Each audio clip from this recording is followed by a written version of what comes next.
저는 시대인재 N6기를 다녔던 학생이고요. 2, 3학번으로 서울대학교 경영학부에 입학하게 된 김영민이라고 합니다.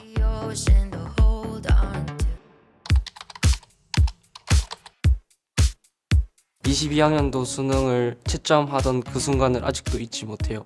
온 가족이 모여서 제 국어 시험부터 채점을 했었는데 처음에는 제가 짝수형인데 홀수형 해설지를 보면서 채점을 하고 있는 거 아닌가라는 생각이 들었어요. 앞에서부터 말도 안 되게 너무 틀려나가고 있으니까 이게 아닌데? 라는 생각이 들더라고요. 근데 알고 보니까 사실 제가 그냥 다 틀린 거였어요. 그때의 그 충격을 아직도 잊지 못하고 재수를 시작할 때에도 그 국어의 트라우마에서 벗어나지 못했어요. 수능 공부를 진행해 나가는 과정에서 어쩌면 가장 중요한 것이 자신의 약점을 찾고 그 약점을 해결해 나가는 과정이라고 생각하는데요. 저 또한 제 약점을 대충은 알았으니까 이러한 약점에 구체적으로 다가가고자 했어요.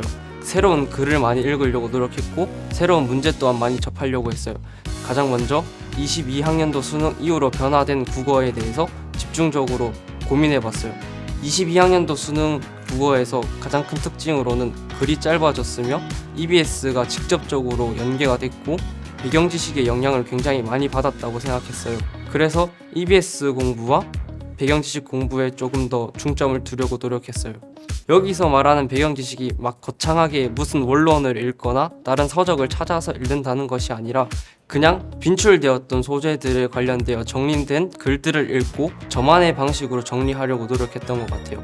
이런 방식으로 정리를 하고 나니까 일문단의 내용이 조금 피상적이거나 조금 불친절하게 서술되어 있어도 이런 내용이 이면에 깔려 있구나를 생각하면서 자연스럽게 넘어갈 수 있었던 것 같아요.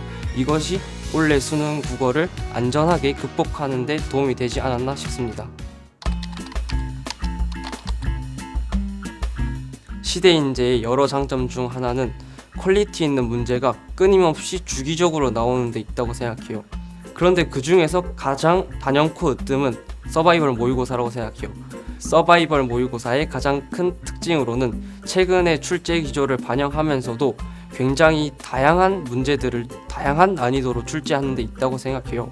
수능이라는 것이 매해 변해가고 매해 발전돼 가는 시험인 만큼 과거에 나왔던 수능에 매몰되는 것이 아닌 새롭게 나올 문제에 대해서 공부하는 것이 굉장히 중요하다고 생각하는데 그런 측면에서 서바이벌 모의고사에 출제된 문제들이 굉장히 좋다고 생각했어요.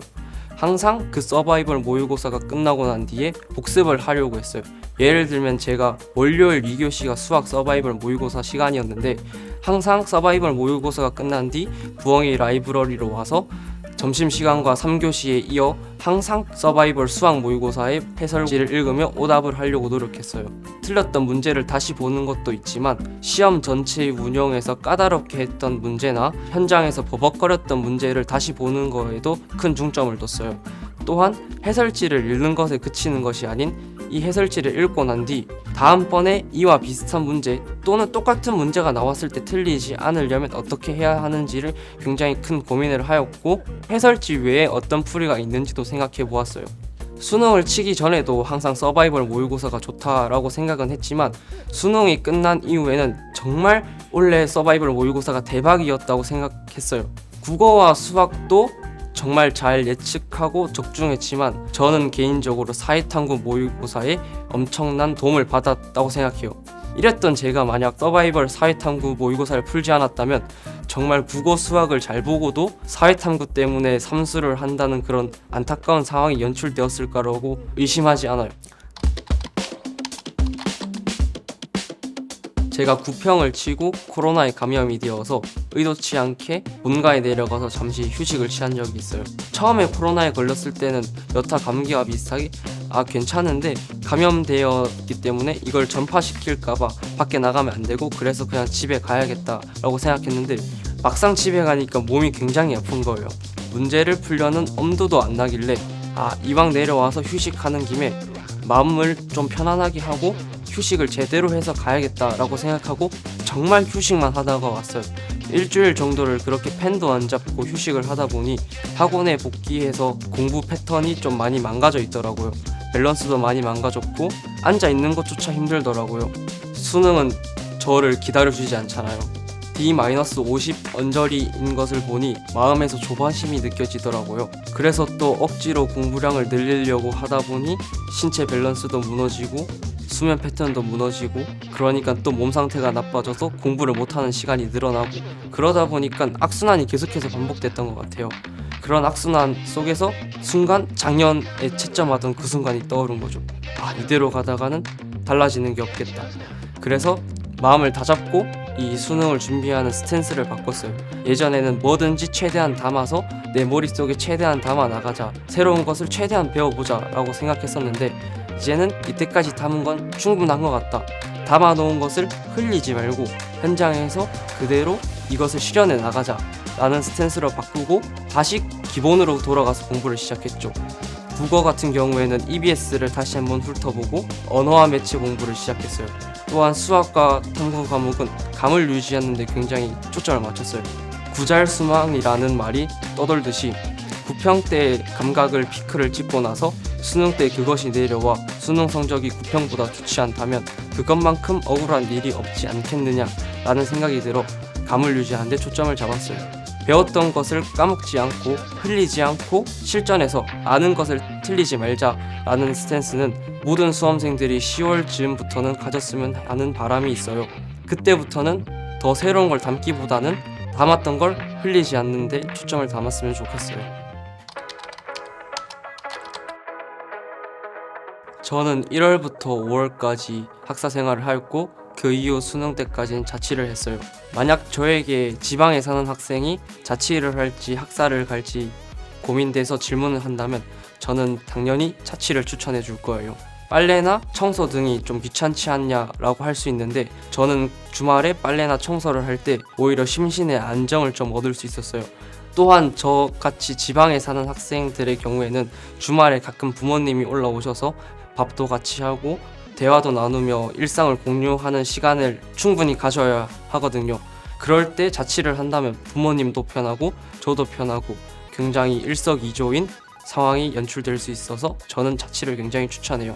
하지만 자취를 하면서 자유도가 올라간 만큼 그에 따른 책임 또한 많아지는 것이 당연하겠죠.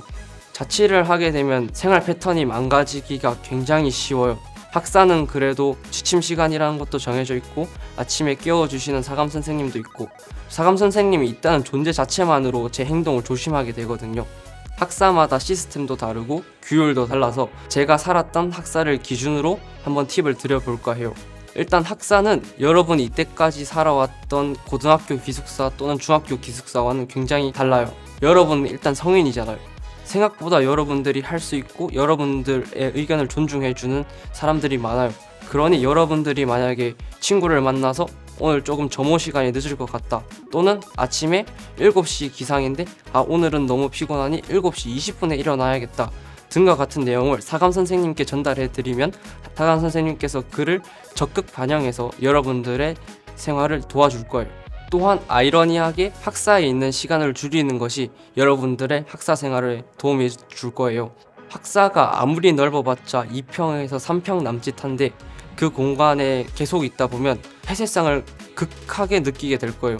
공부량이 누적되고 피로가 누적되면서 점점 주변에 거슬리는 게 늘어나고 짜증이 많아지는 시기가 되면 이것조차도 스트레스로 다가오게 될 것이에요. 그래서 그러한 점을 사전에 예방하고자 남는 시간에 학원 주변을 산책한다든지 또는 카페에 나가서 잠시 커피 한 잔을 한다든지 자신만의 방식으로 학사에 있는 시간을 줄여나가면 좋을 것 같아요. 마지막으로 새롭게 다시 도전을 꿈꾸는 그런 학생들에게 해주고 싶은 말이 있는데요. 이 재수 또는 N수라는 과정이 자기 주변에 보이는 그런 학생들과 경쟁하는 과정이 아니라 과거에 나와 경쟁하는 과정이라 생각하거든요. 그러니까 타인과의 비교를 지양하고 자기 자신의 목표를 향해 하루하루를 열심히 살아나간 그런 학생이 되었으면 좋겠습니다. 감사합니다. 안녕. Half of me was always missing, wishing to